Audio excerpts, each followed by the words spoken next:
Le texte que vous m'avez demandé de commenter ici est un extrait du chapitre 1 de Gargantua, publié par Rabelais en 1534.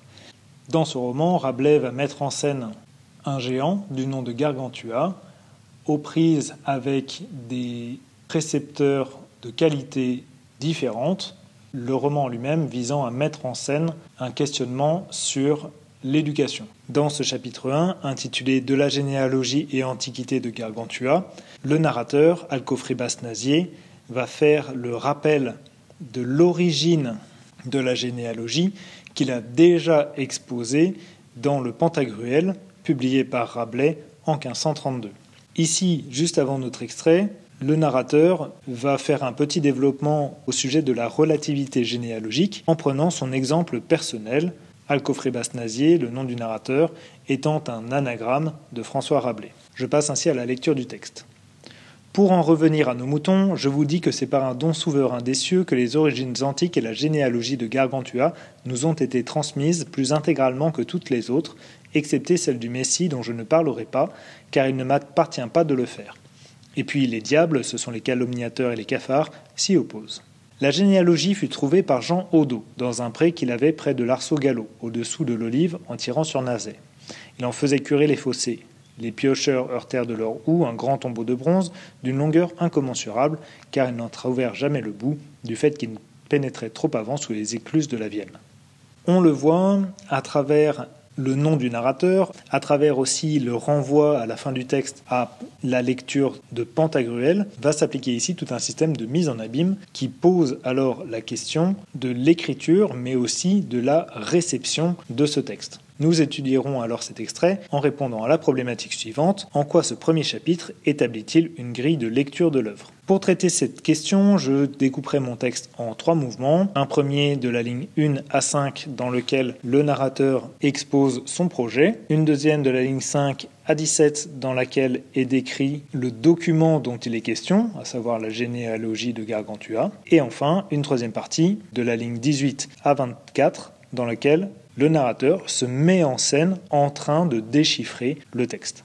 Je passe ainsi à mon commentaire. Le texte s'ouvre sur une référence immédiate à un autre texte, à savoir la farce de Maître Patelin. Par cette référence est explicitée immédiatement la tradition médiévale dans laquelle Rabelais s'insère, mais aussi la tradition farcesque, tout en institutionnalisant la dimension méta du texte en convoquant immédiatement un certain nombre d'intertextes. Le narrateur, ici présent à travers la première personne, se pose en seul référent de la vérité. Je vous dis que cette vérité est le caractère miraculeux par lequel les hommes ont eu accès à l'origine et la généalogie de Gargantua annoncée par le titre. Ce qui est exceptionnel, c'est moins la connaissance de cette généalogie que sa connaissance intégrale, comme le montre le comparatif de supériorité. Le caractère exceptionnel et quasi miraculeux va se filer avec la comparaison de Gargantua et du Messie,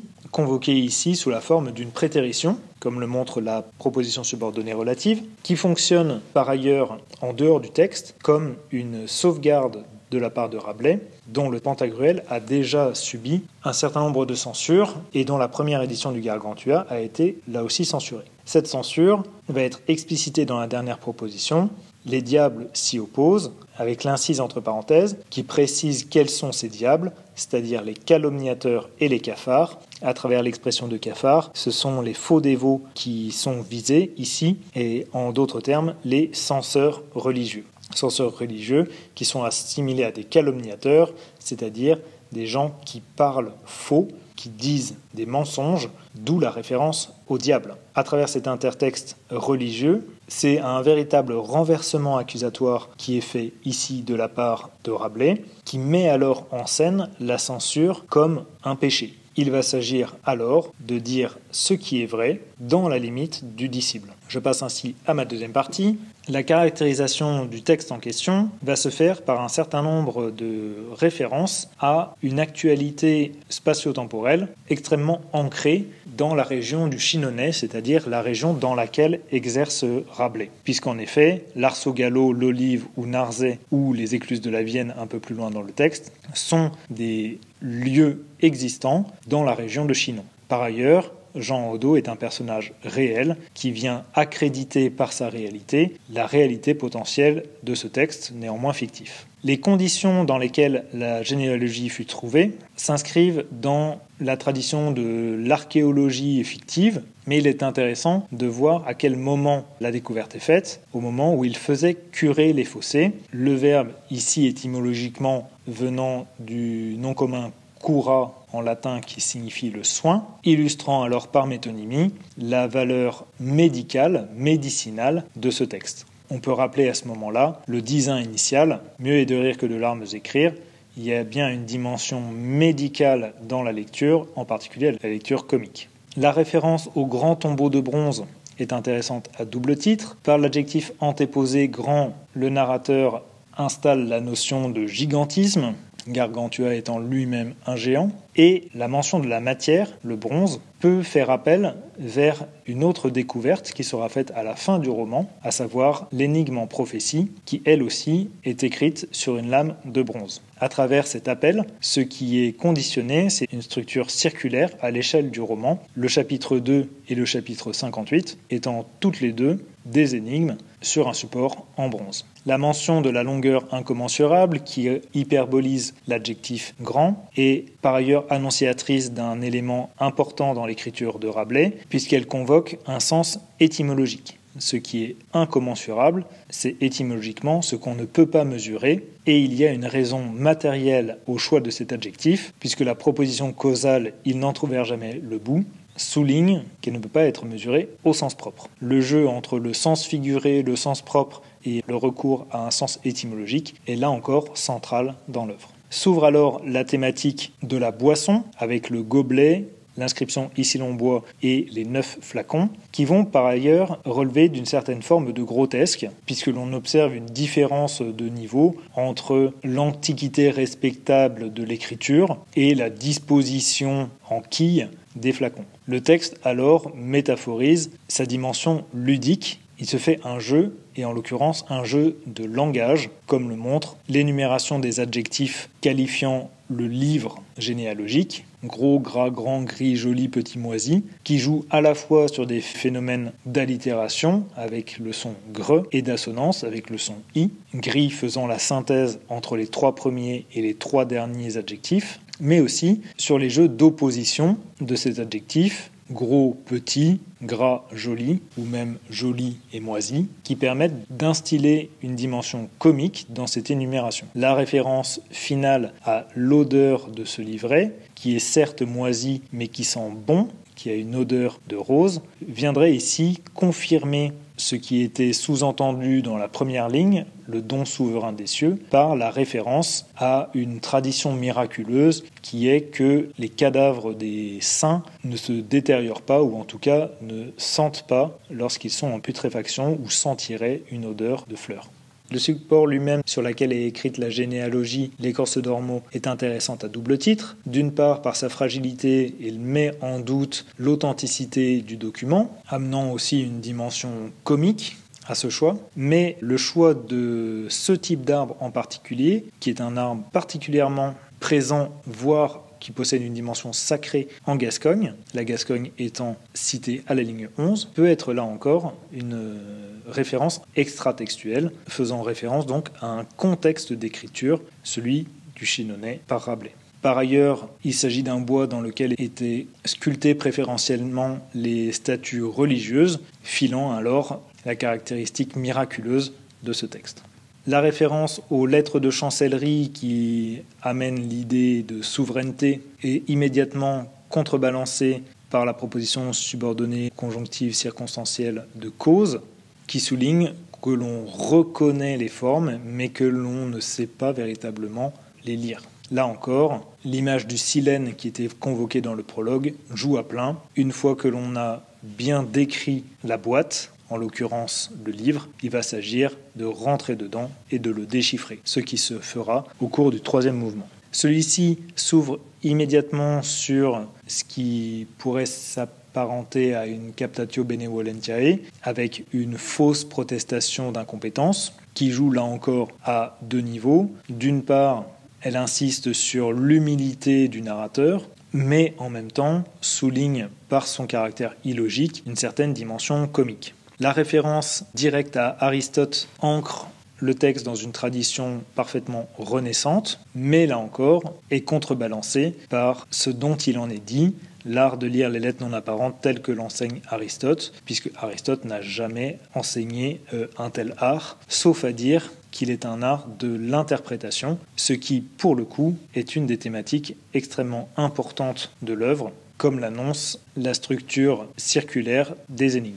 Va alors se mettre en place une mise en scène du narrateur au travail, avec le verbe transcrire, dédouanant le narrateur de sa responsabilité, mais aussi le posant dans une posture d'écrivain, qui joue là encore sur la mise en abîme renforcée par l'anagramme, cette mise en abîme étant là encore confirmée par la référence directe à Pantagruel à travers le néologisme en pantagruélisant, c'est-à-dire en buvant tout votre soûl et en lisant les horrifiques exploits de Pantagruel, ce qui est le titre complet du premier ouvrage de Rabelais. Le dernier paragraphe institue une dimension métalittéraire au texte par la référence au livre et au traité intitulé « Les fanfreluches antidotés » qui constitueront effectivement le chapitre 2. La référence au cafard vient confirmer la dimension circulaire de la construction du texte en rappelant la ligne 5. Leur mise en parallèle avec d'autres bêtes nuisibles montre la diversité des ennemis du texte. Le nom commun « bête » pouvant être utilisé ici en sileps, à la fois des animaux mais aussi les imbéciles, et la protestation de vérité, qui est visible à travers la proposition subordonnée conjonctive circonstancielle de but, pour ne pas mentir, va là encore insister sur le paradoxe de ce narrateur qui dit ne pas mentir alors même qu'il invente une histoire de géant. La mise en abîme se clôt sur la dernière ligne avec le jeu qui par transparence va faire apparaître Rabelais. J'ai inséré ci-dessous le reste, c'est effectivement le chapitre 2, par respect pour l'Antiquité, qui montre aussi sa posture renaissante. En quoi ce premier chapitre établit-il une grille de lecture de l'œuvre ? Tout d'abord, nous avons vu que cet extrait était caractérisé par une mise en abîme extrêmement forte qui participait d'une dimension métatextuelle ou métalittéraire. Nous avons Alcofribas Nazier qui est l'anagramme de François Rabelais, une référence directe à Pantagruel, des références à des phénomènes de censure, l'inscription très forte dans la région du Chinonais, etc. Le chapitre 1 annonce immédiatement qu'il s'agira d'une œuvre qui réfléchit sur le processus d'écriture. Il s'agit par ailleurs d'une œuvre renaissante, relevant à la fois d'une tradition antique, comme le montre la référence à Aristote, mais aussi à une tradition médiévale, comme le montre la référence à la farce, la thématique des géants et la référence au diable. En cela, Rabelais se situe bien à la confluence entre Antiquité et Moyen-Âge, proposant une synthèse entre les deux. Par ailleurs, c'est une œuvre qui expose dès son ouverture le risque de censure qu'elle court, censure qu'elle s'engage dès le commencement à combattre par le rire, ce qui rappelle sa dimension médicale et donc la profession de Rabelais. Enfin, c'est une œuvre qui met en scène la difficulté de sa réception, mettant en place l'importance de la thématique de l'interprétation dans l'œuvre. À auteur exigeant, lecteur exigible. Je passe ainsi à la question de grammaire. Vous m'avez demandé de traiter de la subordination, lignes 1 à 5. Les subordonnées sont des propositions, c'est-à-dire des ensembles de mots organisés autour de verbes conjugués ou non conjugués, qui complètent des propositions principales, soit en complétant le verbe ou la proposition en elle-même, soit en complétant des noms à l'intérieur de ces propositions. Pour ce qui est de notre extrait, nous pouvons repérer une proposition subordonnée relative parfaitement transparente, dont je ne parlerai pas. C'est un cas classique, puisqu'elle est introduite par un pronom relatif qui reprend celle du Messie et donc qui fonctionne comme complément de l'antécédent. Un cas plus particulier, qui n'est pas spécifiquement une subordonnée relative, mais qui est elle aussi complément de l'antécédent, c'est la proposition participiale qui la précède, excepté celle du Messie. En effet, excepté est un participe passé qui possède lui-même un COD, celle du Messie, lui conférant par là même une fonction verbale et donc faisant de lui un noyau de proposition participiale. Sa fonction est alors de compléter l'antécédent, les origines antiques et la généalogie. Pour ce qui est des propositions subordonnées conjonctives, nous en avons là encore une transparente que c'est par un don souverain des cieux, etc. Toute cette proposition est introduite par une conjonction de subordination, que, qui vient compléter le verbe dire en constituant un complément d'objet direct. Toute cette proposition est donc une proposition subordonnée conjonctive complétive. Nous avons une autre complétive à la fin de l'extrait, mais cette fois-ci plus complexe puisqu'il s'agit d'une infinitive. En l'occurrence, le verbe faire possède un COD, le, faisant de lui un noyau de proposition, la proposition de le faire, devenant alors une proposition subordonnée conjonctive infinitive, complément d'objet du verbe m'appartient, et donc complétive. Enfin, nous avons un autre infinitif, revenir, qui possède deux compléments d'objet, un complément d'objet direct, en, et un complément d'objet indirect, donc second, à nos moutons. Il possède donc bien une valeur verbale et est donc bien noyau de proposition. La proposition pour en revenir à nos moutons est donc une proposition subordonnée conjonctive, infinitive, complément circonstanciel de but, comme le montre la valeur de la préposition. Nous avons deux que supplémentaires qui constituent des pièges. Que les origines antiques dépendent de c'est dans la structure présentative et que toutes les autres dépendent de plus dans la structure comparative. Ce ne sont donc pas, dans ces deux cas, des propositions.